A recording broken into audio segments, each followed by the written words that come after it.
Ebony. I am Chantel from the Nocturnal. How are you? I'm amazing. How are you? Good. I know you had a pretty jam-packed weekend. This past Saturday marked the grand opening of headquarters for 11th and Co. in Atlanta, and we were able to get a first look at the space. First of all, the space was beautiful. I already told you this, but I'll tell you again. I love the space. And the first thing that stuck out to me was the artwork. There was artwork everywhere, all over the walls. There was photographs. It was in the bathroom, in the conference room, the hallways. Every corner of the space felt very intentional. So when building this headquarters, what were some non-negotiables that you absolutely needed in this space in order for it to feel like you? Um, Definitely I wanted it to be an incubator for all of the resources and tools that I supply for my clients and also future clients. I wanted everything to be accessible to everybody who is affiliated with our brand and our company infrastructure.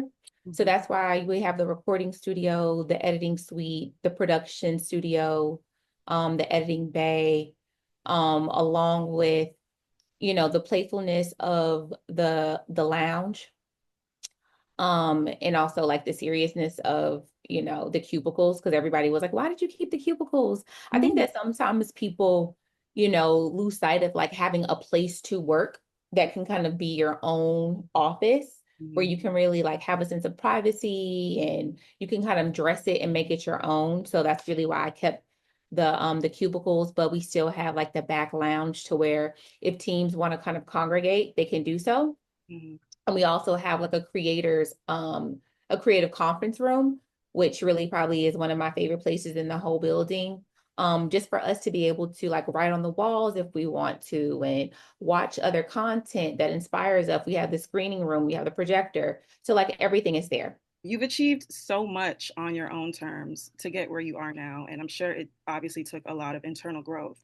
Mhm. What's one lesson you say you had to unlearn in order to fully step into your role as the CEO? I'm a Virgo, so I'm a perfectionist. I strive on things being seamless and organized and structured and perfect. Mhm. So of course, like that's something that I could say that I definitely had to learn throughout my career is that, perfection is not always, it doesn't always look the same, you know?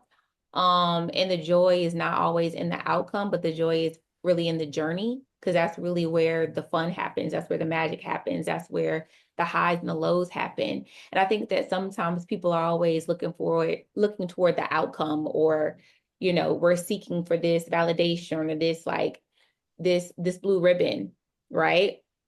But I would say like the joy is kind of like in the grind and in the hustle of it all. Yeah. I know you recently added basketball player James Harden to your management roster, correct? Yes, but in the way that in which we work with James is more so on a branding side, and also from a creative direction as far as his look and his aesthetic. Jenna Tyson, our CMO on our team, she leads as his brand manager, stylist. She oversees all of the creative direction for like a lot of all of his photo shoots and brand collaborations. So that's necessarily what we do. He has an agent that we work very closely with, and we really just support him. Okay. But the reason I brought that up is because earlier this year, specifically during like the Super Bowl, Jalen Hurts made headlines for having like an all-woman management team, and it sparked like this huge conversation around what it means when women lead, especially in male-dominated spaces like sports and entertainment. And I know in the past you said that you feel like Black women, especially in hip hop, are like the backbones at a lot of these companies. And you built 11th and Co. with a women-led team. So what do you think shifts when that dynamic like is fully embraced? I think, as the women, we're nurturers. We're going to go the extra mile. We're going to get our hands dirty. We're not going to give up when things are hard. We're going to just go harder. And I think that's just like a reflection of like really honestly how God is. I attribute that to God, and how he really made us in such a magnificent way. And I think that like a lot of men understand as it pertains to like loyalty and consistency, and unwavering support that's really led, with Black women. So you've got so many things, so many moving parts moving under one roof. You're managing talent, you're running the company, you're holding space for creatives. And that can obviously be a lot of pressure. As a CEO, how do you protect your peace while building a legacy? I think that that's, a continuous thing that I'm learning how to do.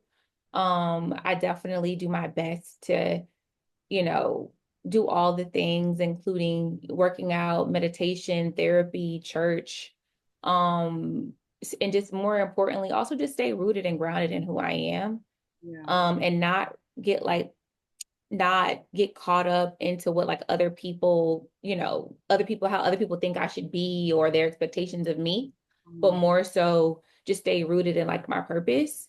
And I think that that's honestly what really keeps me the most grounded.